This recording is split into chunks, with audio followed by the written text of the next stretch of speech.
Staying in Hong Kong, where a number of local businesses are struggling to stay afloat. Some blame it on lower tourist footfall, while others say it's due to price-conscious consumers heading across the border to Shenzhen for cheaper offerings. Well, the ones seen bucking that trend are mainland Chinese F&B chains, with more of them setting up shop in the city. As CNA's Jojo Chan finds out, it's all part of a long-term strategy for global expansion. Drawn by the sheer variety of cheap food and entertainment, Hong Kong residents troop across the border into Shenzhen when weekends and holidays roll around. It's almost like clockwork, since cross-border travel restrictions were lifted last year. 太多香港嘅市民北上消費，而令到而家我哋夜晚食肆嘅堂食嘅生意咧下跌咗唔少嘅。單純淨係晚間嘅生意咧我估計大概跌咗30%度啦。平均嚟講咧，每個月大概200到300間嘅食肆咧係結業嘅。但係呢個數字咧，如果以1年去計算嘅話，都接近2000間嘅食肆嘅。呢個唔係一個細嘅數字嚟嘅。And yet, renowned Chinese brands are streaming in the wake of closures. Nonggengzi is one of them. 整个行业应该都是有消费力下降的，那部分门店应该较去年同期的话，应该是有下降20%左右。现在是有很多餐饮同行想要去出海，原因是因为呢，第一内地的市场可能竞争是有点激烈，然后想要寻求一些新的增长点，同时呢，也想将新的这种优质的产品啊、服务啊带出国。The Hunan restaurant has over 100 stores across the mainland. Buoyed by its popularity with Hong Kongers in China, it opened 4 branches in Hong Kong in less than a year. That's part of a Zhuhai movement, which means to break into a more lucrative overseas market. Hong Kong, being a more international city, is the perfect launchpad. 我覺得呢一度亦都係吸引咗好多，我覺得係國外嘅一啲機構啊，包括一啲投資者啊，咁喺一個咁開放嘅一個市場裏邊，佢哋都會去尋找，我覺得係適當嘅一個項目。其實香港第一遊客好多啦，除咗國內啊，跟住仲有唔同嘅其他地區，東南亞又好，甚至乎係一個歐美嘅一啲遊客。所以當我哋喺度開展門鋪嘅時候，其實確實會吸引咗好多對我哋茶九星球感興趣嘅一啲投資人士，可能佢哋都想帶到佢哋嘅國家裏邊去做。Guangzhou tea chain Joe's Cha opened in the shopping district of Mongkok last year, competing directly with many of its mainland rivals. 我哋可以從一啲產品嘅調整啦，或者一啲基本上一啲支付啊、收費系統其實都有差異嘅。咁呢啲部分我哋先會喺例如澳門啊、香港去做測試，所以我哋接住落去就由東南亞開始。Even as high rents and fierce competition in Hong Kong have since edged some players out, Joe's Cha, which currently has 800 stores in the mainland, plans to set up 3,000 branches across Chinese and Southeast Asian markets in the next 2 years. Invest HK has also helped at least 3 Chinese chains get started in Hong Kong in the first half of this year.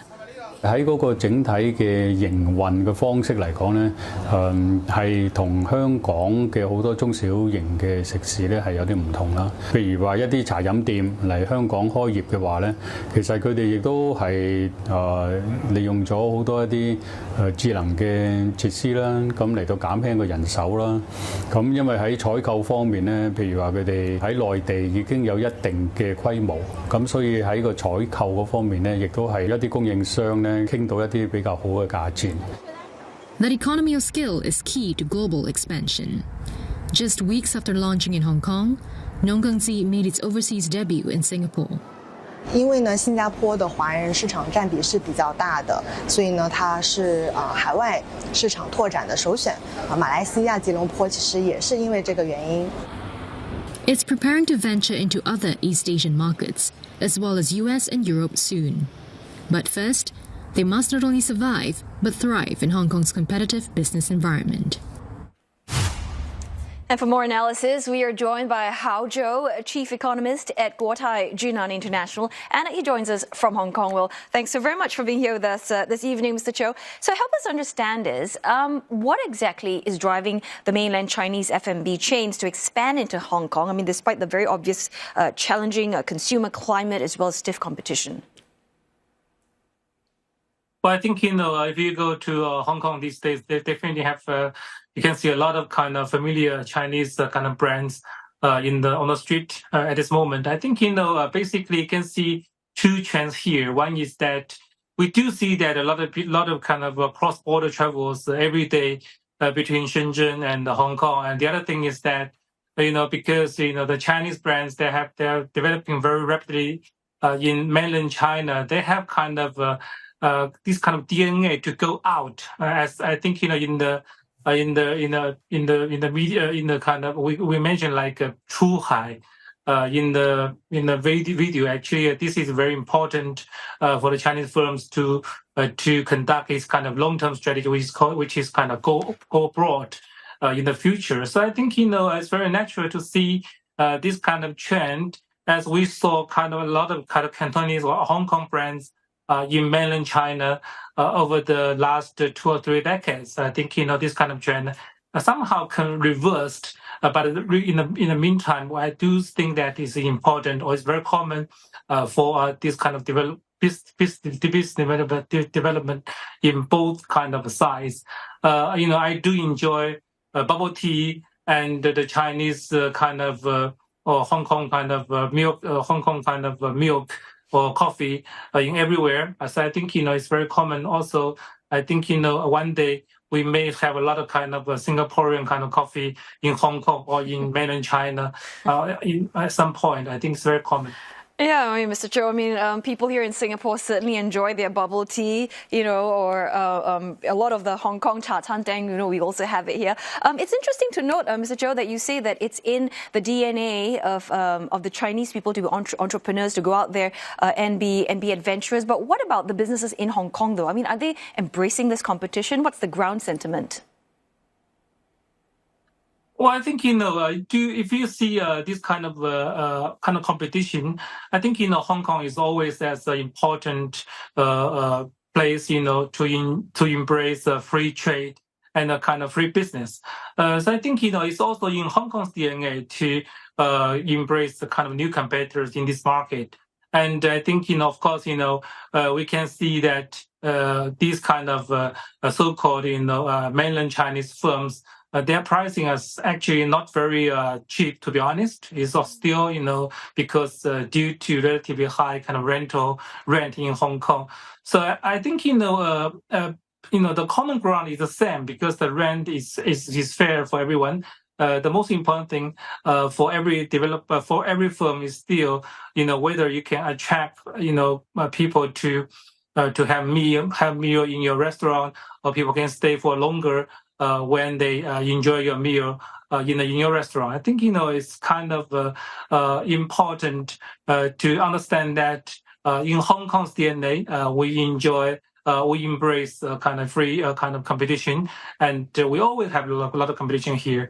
And for the so-called mainland Chinese F&B firms, the most important thing for them is that they have a lot of kind of supply chain, or relatively a good supply chain in mainland China. They want to test whether they can do better when they go overseas. So, yeah, Mr. Zhou, you said that, when these Chinese restaurants or F&B, the things that they sell isn't that cheap. And I suppose part of that reason is to overcome the challenges of high rents. But what about, aside from the intense competition and political uncertainty in Hong Kong, what are the sort of like the other challenges that these Chinese businesses have to overcome? Well, I think, one thing is always the culture, and, whether the people here really like your taste of the meal.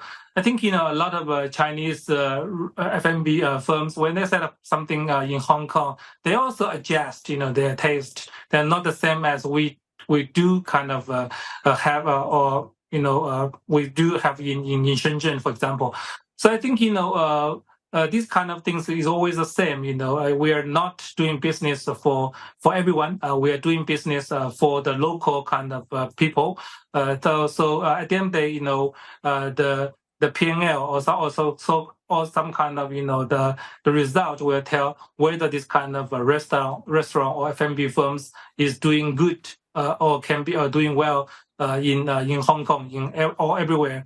So I think, from this kind of perspective, basically for the Chinese F&B, the challenge is always there, whether you can attract more kind of people, and especially for a lot of Chinese F&B, I think the most important thing is to attract the young people in Hong Kong who spend a kind of relatively longer time in the restaurant, and also in the meantime, they represent the new trend of the new generation.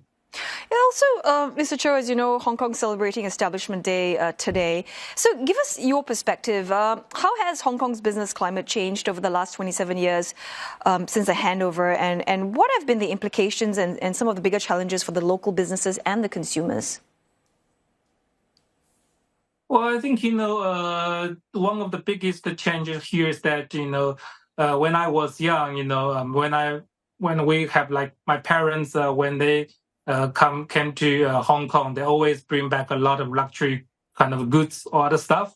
And now you see that, people they don't do that right now. So I think, for Hong Kong, the challenge is that to attract, people or attract, kind of tourists to buy more and consume more in Hong Kong. I think, that's always a challenge. And this has been changed because you are able to buy kind of a lot of kind of relatively good quality and relatively cheap stuff from mainland China's kind of e-platform stuff platforms. So I think e-commerce platforms. So I think this has been changed over the past decade, and in the future, I think for Hong Kong, the thing is that whether Hong Kong can create kind of a competitive business model, which means that when other tourists come to Hong Kong, they still bring something back. So I think these kind of things has become more and more challenging for the local retailers and also luxury shops or even kind of restaurant and hotels here in Hong Kong. So I think we can't say this is a kind of smooth journey, but looking forward, basically, or looking ahead, I think this is always something the retailers here or the government here need to think about. Yeah, and it's interesting. I mean, you've mentioned that they need to the businesses need to come up with these competitive business models in order to stay ahead. So help us understand then, how do you think that what are the long-term prospects for the Chinese businesses in Hong Kong? How do you see them contributing to the overall China-Hong Kong convergence? Well, I think, when we say convergence, we always have to understand there's a difference here as well. I think, for the Chinese firms, when they develop kind of a footprint overseas, they always have to understand that they're Chinese firms, but also they have to be global to understand different cultures and also different kind of people's perspectives. So from this kind of point of view, what I try to say is that it's always too important to notice that we have a lot of kind of difference and also a lot of convergence trend between Hong Kong and the mainland. To understand or to get on the ground is always important or critical for the business to be successful in Hong Kong. Given that a lot of kind of dynamics between Hong Kong and the mainland, but of course at the end of the day, the business model is always important. The political climate and other stuff will be also something the businessman have to think about. There's some really great points there in our discussion. Thanks so very much for your thoughts and analysis. Hao Zhou there, Chief Economist at Guotai Junan International.